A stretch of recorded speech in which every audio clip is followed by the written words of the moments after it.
儿子作业写得一塌糊涂，我实在没忍住，一把夺过了他手里的手机。向来护短的公公瞬间暴跳如雷，冲过来揪住我的头发，左右开弓，噼里啪啦扇了我10几个巴掌。你个只会洗衣做饭的保姆，有什么资格骂我宝贝孙子？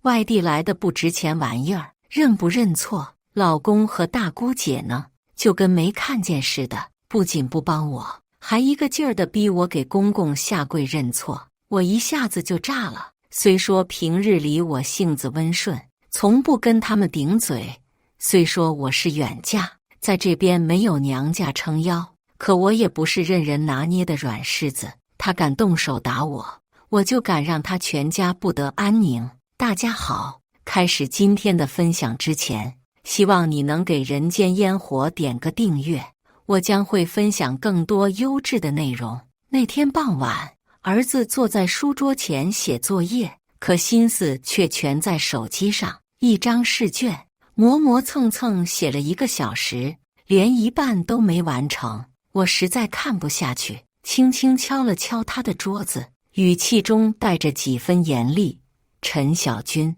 把手机关掉，专心写作业。他头也不抬，随手一挥就把我推开，嘴里嘟囔着：还早着呢，别烦我。我心里那个气啊，从早上做到中午，他还说早，这孩子真是被惯坏了。我实在忍不住，直接上前抢走了他的手机，这下可捅了马蜂窝。他立马去找公公告状：爷爷，把你手机给我，我妈又不让我看。公公一听，黑着脸就出来了，不分青红皂白，上来就给了我一巴掌，嘴里还骂骂咧咧：刘娟，你有病吧？天天跟小军的手机过不去，这年头手机又不是洪水猛兽。我脸上火辣辣的疼，整个人都懵了。从小到大，我一直都是个和善的人，从不惹事，今天却因为一部手机被公公打了，我心里那个委屈啊，实在是不服气。爸，你总是这么惯着他，他会被你们养废的。公公一听，更是火冒三丈：你 TM 管好自己的事情就行，拖地、洗衣服、做饭，把这些做好，我孙子不用你管。我简直不敢相信自己的耳朵，我生的儿子，我居然没资格管。我火了，大声说道：爸，他是我儿子，你和妈总是这样，我管他，你们就护他，这样下去怎么行？这已经是我第 N 次说这个问题了，从儿子出生开始，他们就是这样，我不让儿子做什么，他们偏偏反着来，好像故意跟我作对似的。公公见我顶嘴，更加暴躁，扬起手又给了我一巴掌：你 TM 还犟嘴，这个家什么时候轮到你这个外人做主了？记住，小军是我陈家人，不是你刘家的。连着2个巴掌，我已经气得失去了理智。我抬起头，直直地盯着公公，声音颤抖地说：爸，我跟陈俊叫你一声爸，你也不要为老不尊，你没有资格打我。我在这个家一直都是勤勤恳恳，任劳任怨地照顾一家大小，没想到今天却落得这样的下场。公公见我还敢顶撞他，更加暴怒，一把扯着我的头发，把我撞到墙上。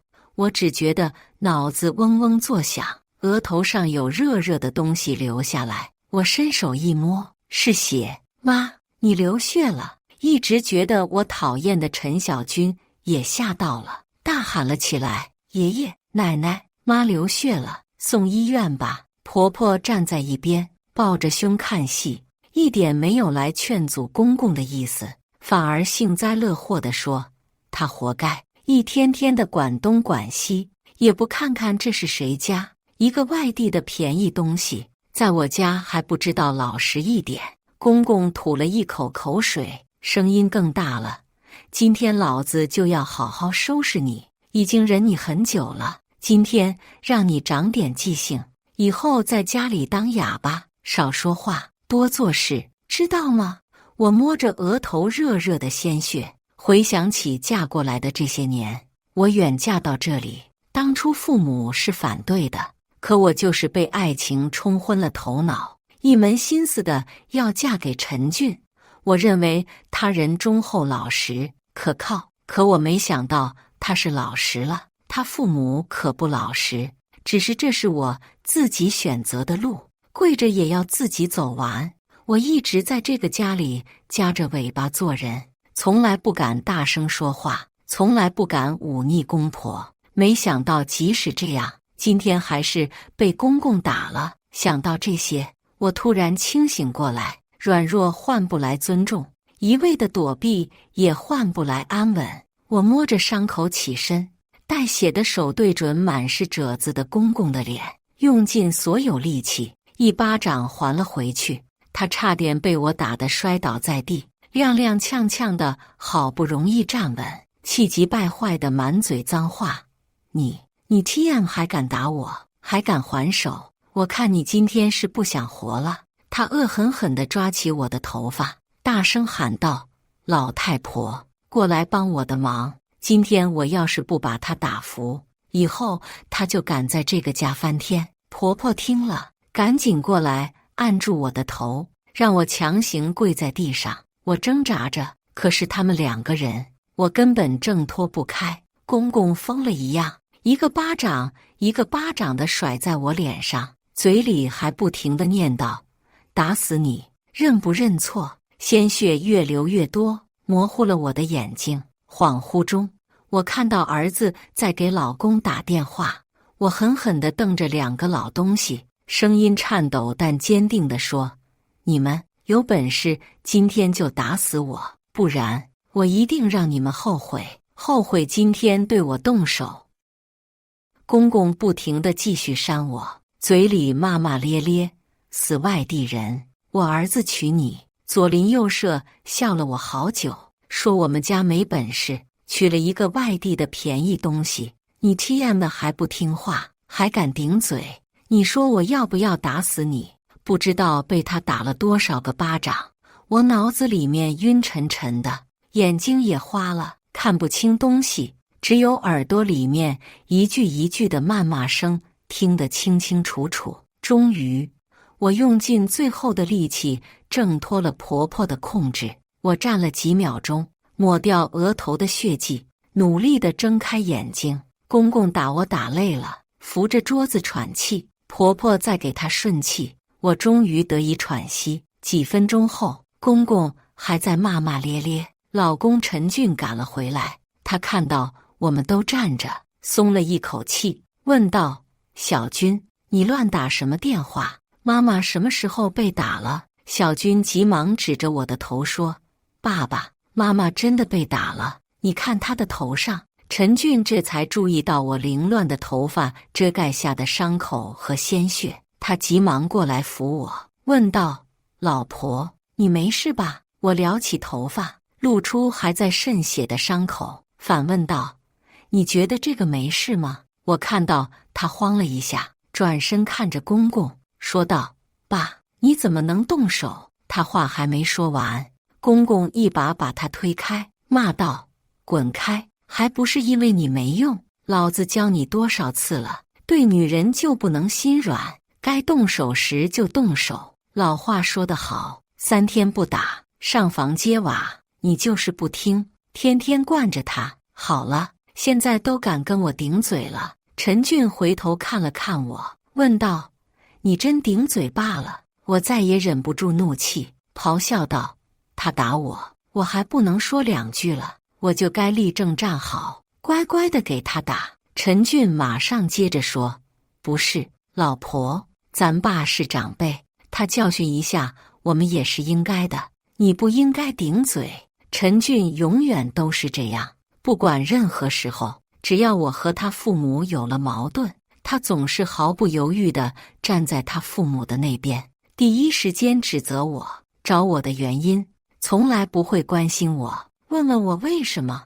我失望地看着眼前这个男人。以前我和公公婆婆最多吵几句嘴，而且从来都是我主动息事宁人。可今天我被公公打了，打得流了血，他居然还是一点都没有帮我的意思。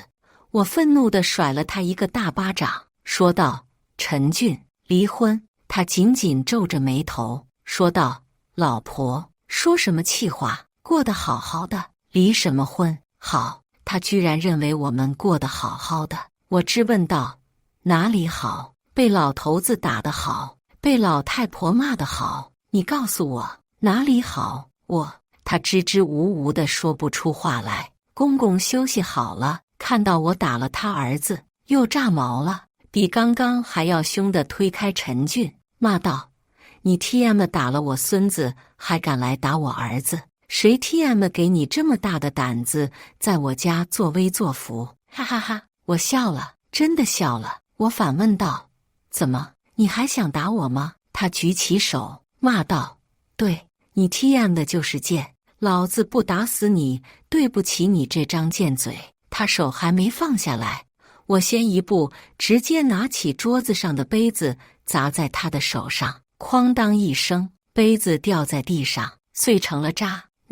你这不知天高地厚的东西，竟然还敢动手，真是反了天了，彻底反了！他扯着嗓子大声吼叫，同时高声呼唤着陈俊的名字：“陈俊，你给我过来，把这不知好歹的家伙给老子绑起来！今天要是不把他收拾得服服帖帖，老子就不姓陈。”陈俊静静地站在原地，没有丝毫要动的意思。“爸，算了，别再闹了。”他轻声劝说道。他一听，顿时火冒三丈，飞起一脚，狠狠地踢在陈俊身上。“我叫你去拿绳子，你就去拿。我怎么就生了你这么个没用的儿子？你要是有那么一点点出息，我也不至于亲自来收拾这个泼妇。”我目光如炬，死死地盯着陈俊，心中暗自思忖，看他到底会不会帮着他们对我动手。他似乎被我的目光所震慑，身体不由自主地往后缩了缩。“陈俊，你要是今天敢对我动一下手，我绝对会让你生不如死。”我语气冰冷，带着不容置疑的决绝。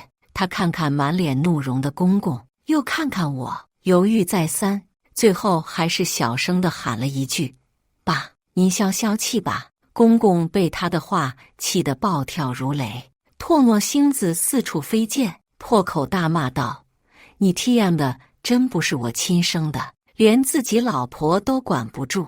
你看看你妈，这么多年天天被我打，什么时候敢哼一声？”我听着他的话，心中一阵冷笑，哈哈哈哈！是啊，那老太婆隔三差五就被他打，可结果呢？还对他死心塌地。他以为这世界上所有的女人都应该这样，只能做男人的附属品，做男人的出气筒，做男人的佣人、保姆，甚至是发泄的工具，就是不能做真正的自己。哼！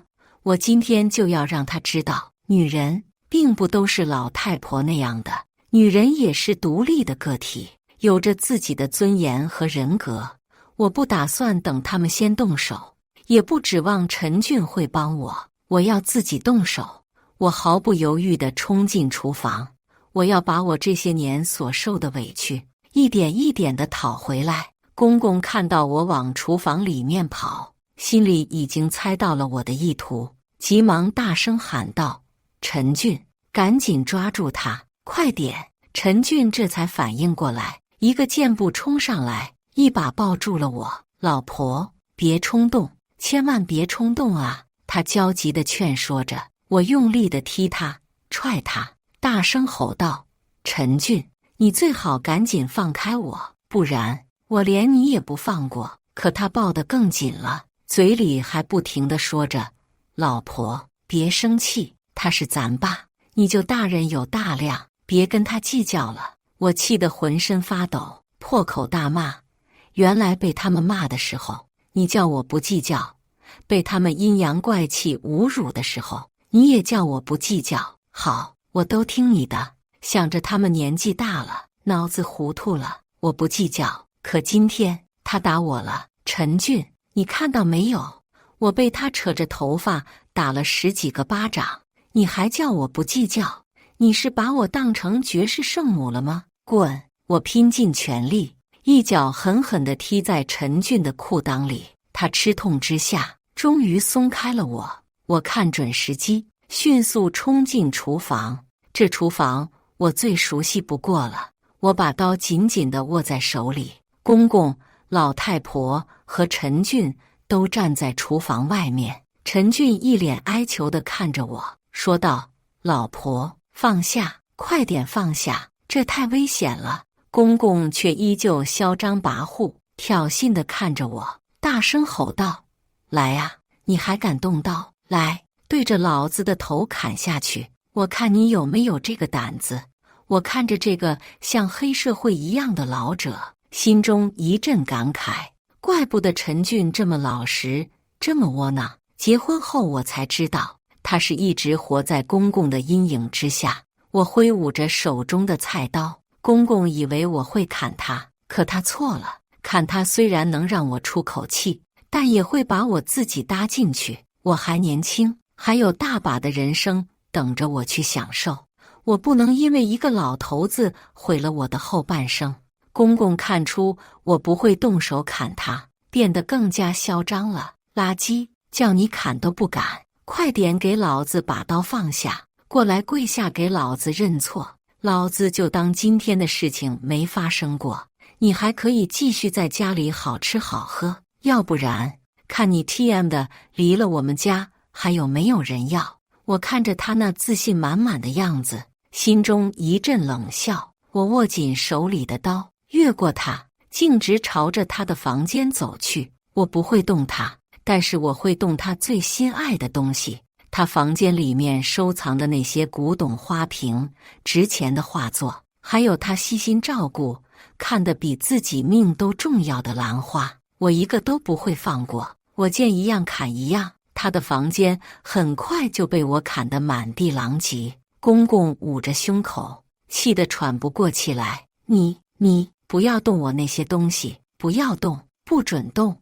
那些比你的命都值钱，你快点给老子放下！我心中暗自好笑，我就是要故意气他，拿他最在意的东西去气死他。花瓶一个一个的被我砸碎，字画一幅一幅的被我撕烂，开得正好的兰花被我全部扯断，扔在他的床上。公公彻底疯了，比我刚刚被打的时候还要疯狂。他手指哆嗦着指着我，大声喊道：“住手！刘娟，你给老子住手！”怎么可能？我抓起一个他最喜爱的花瓶，直接往他头上砸去。公公本能地伸手去接，花瓶直接划破了他的皮肤，鲜血缓缓流了出来，跟我头上的一样。爸，你受伤了！陈俊赶紧跑过去查看老者的伤势，然后转过头来求我：“老婆，算了，住手吧，气出够了。你看爸也受伤了，没够，远远没够，还没把他气死呢。我怎么会住手？”公公嘴唇颤抖着，却说不出一个字来。他显然是被气得不轻，高血压都犯了。陈俊急得像热锅上的蚂蚁，大声喊我：“老婆，爸的药放在哪里的？快点给他，快点！”我完全没有听到他在说什么，或者说我根本就不想理会他。我继续砸着我的东西，砸东西让我心情舒畅。陈俊更急了，他转向老太婆，大声喊道：“妈，爸的药呢？药呢？”我清楚地看到老太婆眼里闪过一丝兴奋，她磨蹭了半天，也许是在心里权衡了很久很久，但是最后她还是起身去帮公公拿药。一个被打了半辈子的女人，最终还是妥协了。公公吃了药，缓过劲来，又有力气骂我了：“陈俊，快点，赶紧把这个疯女人给我绑起来，她要翻天了，简直要翻天了！”还没等他们动手绑我，大姑姐回来了。她看了一眼我和公公，马上就明白了事情的经过。爸，你这么大的年纪，还生什么气？别气着自己的身体。她假惺惺地劝说着公公，然后又转向我：“娟儿，有什么事？来，跟大姐说说，大姐一定帮你。我差点笑出声来。这个代姑姐天天回娘家指手画脚，在娘家做天做地，试图当家做主，她还能帮我？我是善良，但我不是傻。陈俊见到了救星，赶紧给大姑姐使眼色。大姑姐趁机拿下我手里的刀，说道：“娟儿，走，姐带你出去散散心。”我不去。我第一时间想到的是收拾东西，我要马上离开这里，回我自己的家，回到我父母那里。我开始收拾东西。陈俊安抚好公公之后，过来拉我：“老婆，别生气了，你看你也把那些命根子都毁了，气也出完了吧？”我不理他，继续收拾我的东西。你要是就这样回去，你让岳父岳母怎么想？他们会难过，会心疼的。老婆，我带你出去转一转好不好？我猛地推开了他。陈俊，他最知道我的软肋在哪里。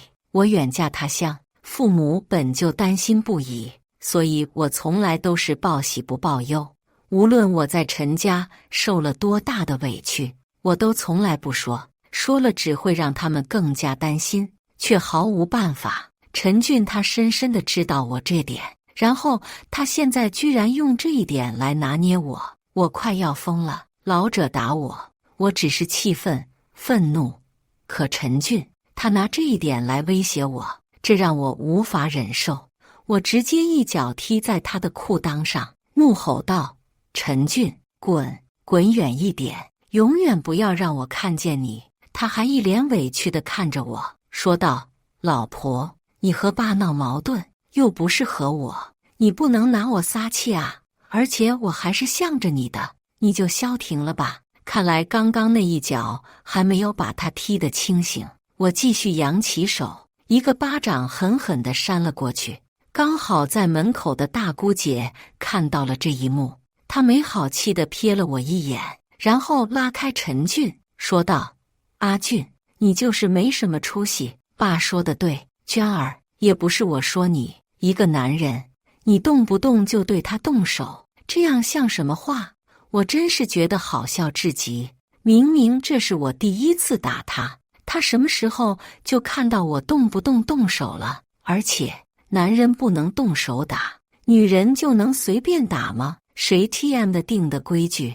他继续喋喋不休地说着：“爸打你是不对，但他是长辈，你不该顶撞他。他出了气，你忍一忍就过去了。你看你现在砸坏了他那么宝贝的东西，差点气死他。你说这事儿怎么收场？真是天大的笑话。”他还来质问我怎么收场。我神色冰冷，目光冷峻地凝视着他，伸手撩起额头上那道仍在渗血的伤口，语气中满是质问：“你究竟还想如何收场？”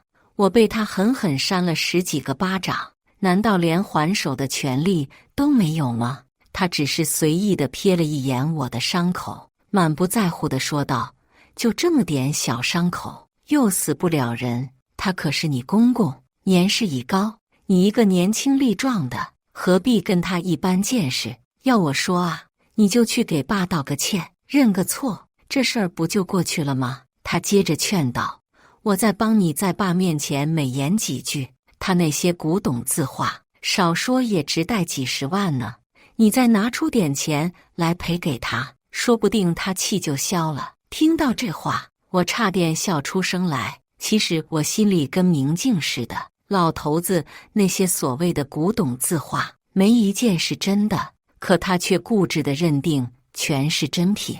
戴姑姐说的没错，那些东西在他眼里比他自己的命都重要，所以我才故意砸了那些东西，我就是冲着他们去的。他居然还让我道歉赔钱，这简直太可笑了。我笑得眼泪都快出来了，我强忍着笑意说道：“大姐，实在不好意思啊，我就是个佣人，一个家庭主妇，哪来的钱啊？”他嘴角微微上扬，露出一丝嘲讽的笑意：“我当然知道你没钱，阿俊也没什么积蓄，他的钱不都被你拿回娘家去了吗？这样吧，我给你出个主意，你打个电话，让你妈给你转20万。爸的那些损失肯定不止这个数，但看在我的面子上，就赔20万。这事儿就算翻篇了，你还是阿俊的老婆，陈家的媳妇，没人会赶你走的。他这番话简直无耻至极，和陈俊一样无耻。我嫁给陈俊这么多年，远嫁他乡，父母生病我都无法在身边照顾，平时也不能常伴父母左右，每个月也就给他们1000块钱尽尽孝心。在他们眼里，这却成了我捞钱回娘家。他现在竟然想趁机把钱要回去，甚至还想翻倍。他怎么不提每个月给老头子的5000块钱呢？我每天精心照顾家里，还要1个月给他5000块呢。我紧紧地拉住手中的行李箱，语气坚定地说：要我道歉，绝无可能。就算他给我道歉，我都不会接受。我没有报警，已经是对他最大的仁慈了。你们别太过分。陈敏见我态度坚决，丝毫不肯松口，顿时恼羞成怒，声音也提高了不少。你怎么这么冥顽不灵？我真是想帮你都帮不上。阿俊，你看看你娶的老婆，这就是你非要娶的女人。当初我给你介绍那么多知根知底的好女孩，你不要，非要娶这么个外地女人，现在后悔了吧？姐，别说了。陈俊想拉着陈敏离开，陈敏却一把将他推开。你再不好好管教他，他迟早会害了全家。我拉着箱子，头也不回地往外走，陈俊却苦苦哀求我留下。我停下脚步，目光认真地看向他。陈俊，这么多年了，你心里有没有哪怕一丝一毫是站在我这边的？有没有想过要帮帮我？他沉默了，他的沉默就像一把利刃，刺痛了我的心，让我心底鲜血淋漓。这个男人，我曾经真是瞎了眼才会看上他，终究还是让我失望透顶。让我没想到的是，我还没走出客厅，就听到陈敏在打电话。本来我没太在意，可当我听到他说的话时，顿时怒火中烧。你们赶紧拿钱来赔我爸的损失，不然刘娟一定会坐牢。对，我爸现在特别生气，刘娟她目无尊长，还损坏他的财物。你们赶紧拿钱，不然这事儿我也没办法帮他了。陈敏她竟然背着我给我父母打电话，他们远在1000多公里之外。陈敏这一个电话打过去，他们该有多着急，可想而知。陈敏这是故意的，故意让他们难过，故意惹我生气。他这是在帮着他爸爸，在报复我。我怒不可遏，端起身边的凳子就朝他砸了过去。陈敏，你太过分了！你凭什么给我爸妈打电话？你有什么资格？他摊开双手，脸上露出邪恶的笑容。怎么，你可以把你爸气得半死，我就不能让你爸妈也跟着着急上火吗？我双眼通红，我知道自己此刻的样子一定十分可怕。远嫁这么多年，我最对不起的就是父母。现在陈敏他彻底撕碎了我最后的底线，我像疯了一样朝他扑了过去。陈敏，要是你公公也这样打你，扯着你的头发往墙上撞，扇你10几个巴掌，你不会难过吗？你不会反抗吗？你不会发疯吗？陈敏，你告诉我，你不会吗？他一边用手挡住我的攻击，一边还嘴硬。我不会像你这么没素质，去惹公公婆婆。他错了，他之所以没被打，只是因为他公公婆婆有素质而已，并不是他有素质。而我现在已经被他气得失去了理智，更别提什么素质了。我和陈敏扭打在一起，用尽了全身的力气，我气得浑身发抖。他居然敢去招惹我远在千里之外的父母，他怎么敢这么做？陈俊见我们打得不可开交，赶紧过来拉架，可他明显拉偏架，他拉着我，却不拉陈敏，他紧紧地抱着我，任由陈敏使劲地扯我的头发，我疼得死去活来，只能紧紧地拉住自己的头发。就在我感觉自己快要疼晕过去的时候，儿子突然大喊一声：“你们不要打我妈妈了，都不要打我妈妈了！”陈俊像是突然清醒过来一样，放开了我。小军拼尽全力拉开了陈敏，放手，放手，不要打我妈妈！你们都打她一天了，不要再打她了。陈敏松开了手，我的眼泪夺眶而出。这一整天，我被他们欺负，强忍着没流一滴眼泪。可是现在，我再也忍不住了，我紧紧地抱着儿子，放声大哭。没想到，被欺负了一整天之后，还是被我管教的儿子站在了我这边。他是这个家里唯一现在站在我这边的人。他给我递了一杯水，声音带着哭腔：“妈妈，对不起，是我错了，是我不听话。妈妈，我以后再也不看手机了。”我的眼泪止都止不住。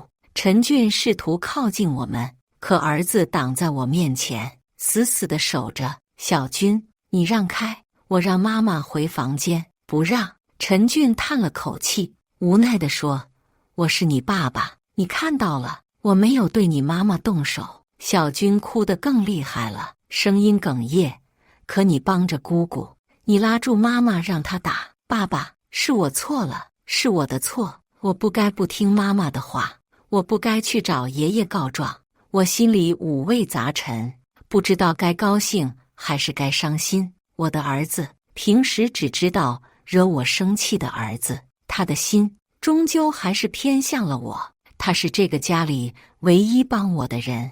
老头子看到小军帮我，气得不行，一巴掌拍在桌子上，发出啪的一声巨响。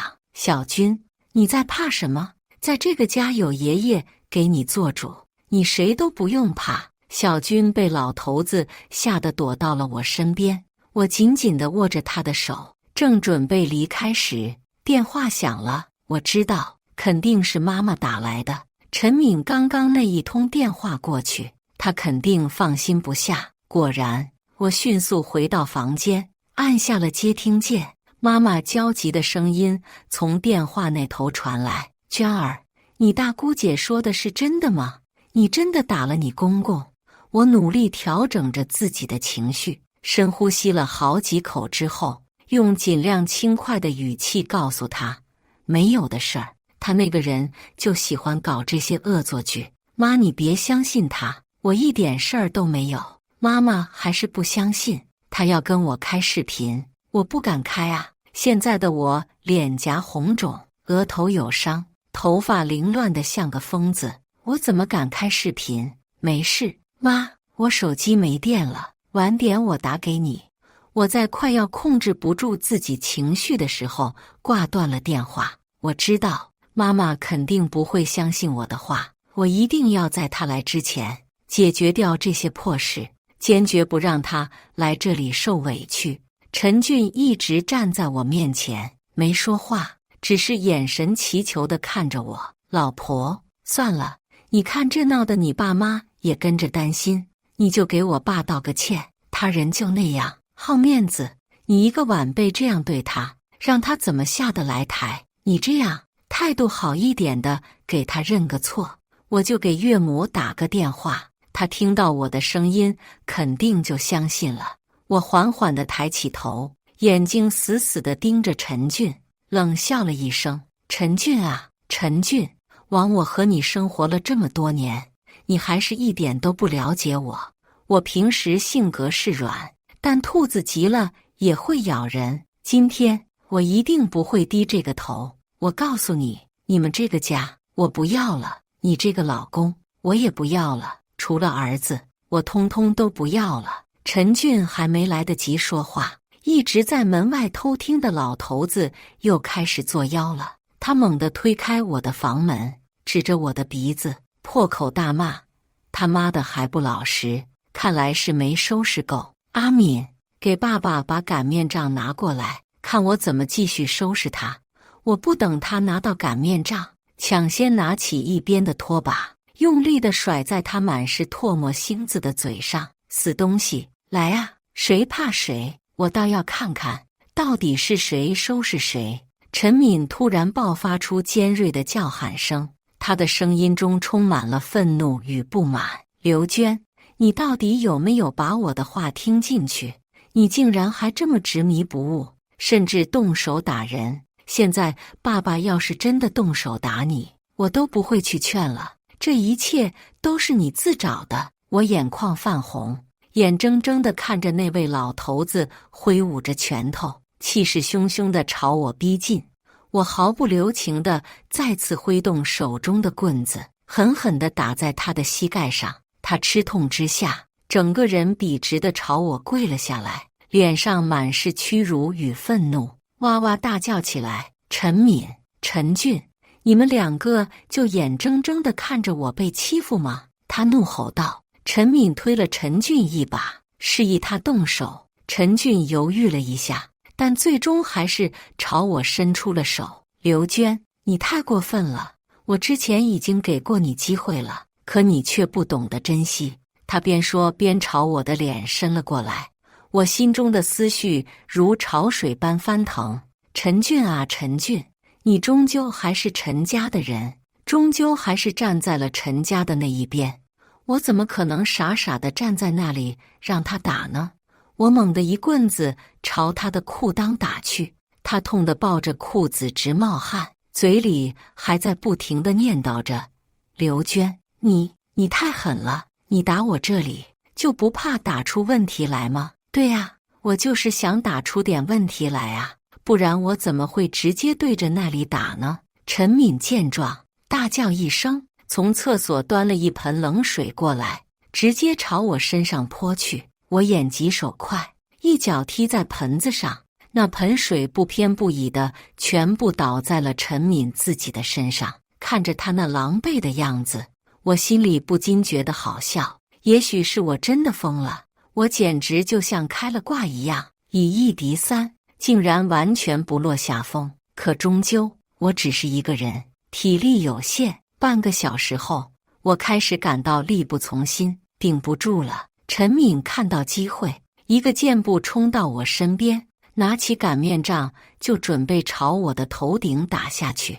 我看到了那高高举起的擀面杖，也看到了陈敏那张扭曲的脸，可我已经没了力气，连躲都躲不开。我闭上眼睛，紧紧地捏着手机，对着陈敏直接砸了过去。只是手机还没有离开我的手，一个警察同志就站在了我的身后。他轻轻地捏住了我的手，很认真地对我说：“不要冲动。”我突然间感到一阵无力，失去了愤怒的支撑，我终于站不稳了。儿子见状，赶紧把我扶到了沙发上。我看着他，心里明白了，是他报的警。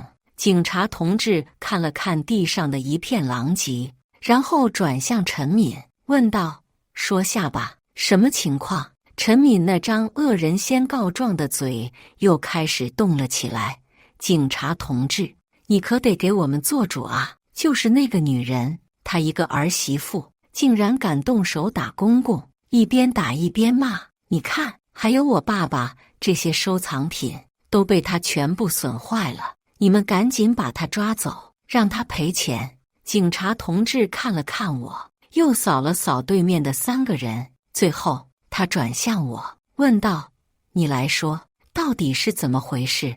我默默地打开我的手机，房间里面有监控，一切事情都清清楚楚，根本不需要我多说一个字。他越看越愤怒，最后差点把手机都甩了出去。你们这是太过分了，怎么能这么打一个儿媳妇呢？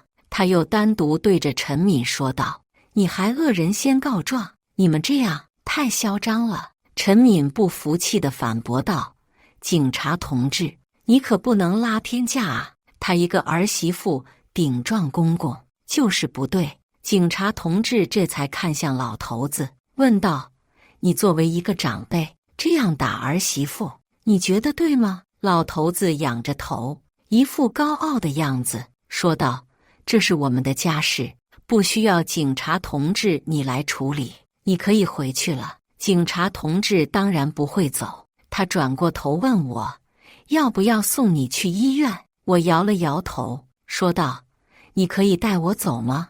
他眼里闪过一丝同情，说道：“当然，你要走的话，随时都可以。”我环顾了这个住了这么多年的家，这个我每天拖地擦地的家，该走了。这个充满恶臭的地方，我带着行李。儿子看着我，我问道：“你跟妈妈走吗？”他看了看陈俊，又看了看老头子，最后点了点头，说道：“我跟妈妈走。”我牵起他的手，可我们还没有走出大门，老头子就一把扯住了小军的胳膊，怒吼道：“不行，我孙子怎么能给你走？你想跑自己跑，休想带走我孙子！”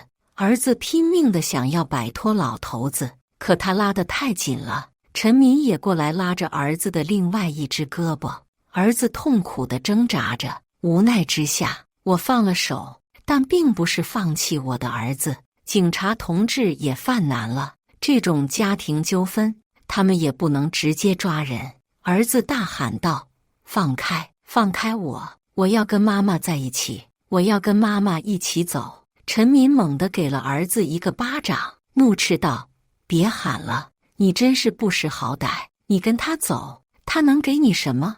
要钱没钱，要房没房，你跟他走，连住的地方都没有。他要带你走，只是为了找你爸爸要钱。你以为他真的爱你？不然，为什么手机都不给你看？”他一边说着，还戳了儿子的脑门儿。“好好想想吧，傻子一个！只有我们才不会害你。”儿子泪流满面地看着我，说道：“妈妈，你走吧，你先走，我会去看你的。”老头子听到小军这么说，气炸了，他冲到我面前来准备打我。警察同志赶紧拉开他，可他像疯了一样的骂我：“你这个贱婊子，你自己走不要紧，还要带走我孙子！老子今天就让你死在这里，看你还敢不敢带走我孙子！”警察同志很严肃地警告他：“你不要再靠近他，不然我们……”老头子打断了警察同志的话，嚣张地说道：“不然你们怎么样？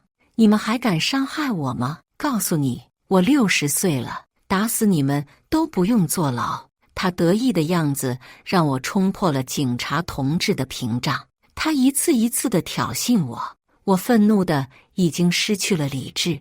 我看到了刚刚被陈敏放下的菜刀，死死地盯着疯魔的老头子。就在我马上要举起菜刀的时候，一道高大的身影挡在我的面前，狠狠地一脚踢在了老头子的肚子上。他痛苦地往后退，我也看清楚了来人。瞬间，我的眼泪第二次夺眶而出，来的不是别人，是我的叔叔、亲叔叔，还有我堂弟。他们在这边上班，肯定是妈妈通知了他们。果然，叔叔一脚踢翻老头子之后，按住了我手里的菜刀，说道：“娟儿，冷静，别冲动，不值得。相信叔叔，一定帮你讨回公道。”我相信他，我真的相信他。他曾经当过兵，练过家子，老头子在他面前根本不堪一击。他几拳就把老头子打得哇的一声吐出了血。陈敏被吓到了，陈俊也站在原地呆住了。只有叔叔一拳接着一拳地打着老头子，怒吼道：“你以为我们刘家的人是那么好欺负的吗？以为我们刘家没人吗？欺负娟儿嫁得远，没娘家人吗？告诉你，你看清楚，也是60多了，打死你一样不用坐牢。”陈敏和陈俊都反应过来，陈敏大声喊着：“警察同志帮忙！”陈俊扑通一声跪在了叔叔的面前，说道：“二叔，是我的错，都是我的错，你大人有大量，别打我爸了，你打我吧，打我吧！”叔叔转身就是一拳，打得陈俊鼻梁都歪了，怒斥道：“你当然也要打，你也不是个东西，娟儿离开家这么远嫁给你，你不但保护不了她，你还跟着一起要打她。你 TM 的就不是个男人，你知道吗？你就不是个男人。陈俊低着头，任由叔叔的拳头如雨点一般落在他身上，一点都不敢反抗。陈敏尖叫着，堂弟反手甩了他一巴掌，打得他发不出一点声音。最后堂弟把小军拉到我身边，说道：姐，你带着小军到车上等我们，我知道他们不会那么轻易的就放过那一家人，我也不想阻止，一点都不阻止。我在车上听到了楼上哐哐当当的声音，听到了陈敏和老太婆的哭声，听到了老头子的哀嚎声，也听到了陈俊的求饶声。好久后，叔叔和堂弟两人雄赳赳气昂昂地拍着手下来。叔叔神气地看着我，问道：娟儿，叔叔下手是不是重了？我默默地给他竖起大拇指，说道：该，这是他们应得的。爸爸妈妈连夜赶了过来，妈妈抱着我痛哭，但她一句责怪都没有。可我的心却无比难过，我害得他们担心，害得他们跟着焦急。我不该的，都是因为眼瞎看上了陈俊，都是我的错，非要远嫁。第二天，爸爸妈妈还有叔叔把陈俊直接拉到了民政局，他哭着求我不要离婚，说道：老婆，我没有动手啊，我一直没有动手，全是爸爸，他已经被叔叔打得进了医院，我们就扯平了好不好？就过去了好不好？好 TM 的大头鬼！我甩了他一个巴掌，妈妈也甩了他一个巴掌，怒斥道：滚！陈俊，从今以后不要让我见到你。他没有滚，反而是陈敏赶来了，他怒吼道：刘娟，你们一家人欺人太甚了啊，把我爸爸打进了医院，我要告你们，去告你们。我怕他吗？我还没有等他告我，先一步的把家里的监控视频全部交给了警察。我相信法律会给我公正的判决，我相信法律会惩罚坏人，而不会冤枉好人。我也希望老头子直接死在医院就好，不用出来祸害他人。但老头子还是出来了，只不过经历了这次事情，他的身体大不如从前。我和陈俊的离婚手续终于办完，就在同一天，我听到了老头子去世的消息。他不是自然去世，而是被老太婆气死的。我其实并不是很意外，可陈俊不相信，他无论如何都不相信他那一辈子低眉顺眼的妈妈会气死他的爸爸。是啊，他不相信，他也不能理解，但是我能。老太婆被老头子欺负了一辈子，几十年的日子里，稍微不满意就被老头子一阵毒打，随时随地的巴掌。以前老头子身体好，老太婆也逆来顺受惯了，可是现在不一样了，老头子身体大不如从前，老太婆忍受了一辈子，终于有机会动手了。老头子被老太婆骂得血压飙升，可是老太婆就是不给他一颗药，就那么眼睁睁地看着他活活断气，甚至脸上还带着微笑。他被欺负的这一辈子，终于在生命的尽头报了仇。他疯了，气死老头子之后疯了。陈俊无法接受这个事实，也不想看到老太婆。他被丢进了疯人院，那是个什么地方啊？一个60多岁的老人能撑得了多久？没几个月，他也跟着老头子一起离开了，没有了黑社会一样的老头子做靠山。陈敏的老公马上要跟她离婚，她当然不同意。她拿捏了婆家那么多年，怎么会放手？可是婆家态度坚决，她也没有办法。最后一个人孤苦伶仃地被赶了出来。听到这些消息，我长舒一口气，带着儿子远离这家人。儿子拉着我的手说道：妈妈，对不起，妈妈，我以后一定听你的话，妈妈。我紧紧地握着他的手，心中充满了坚定与希望。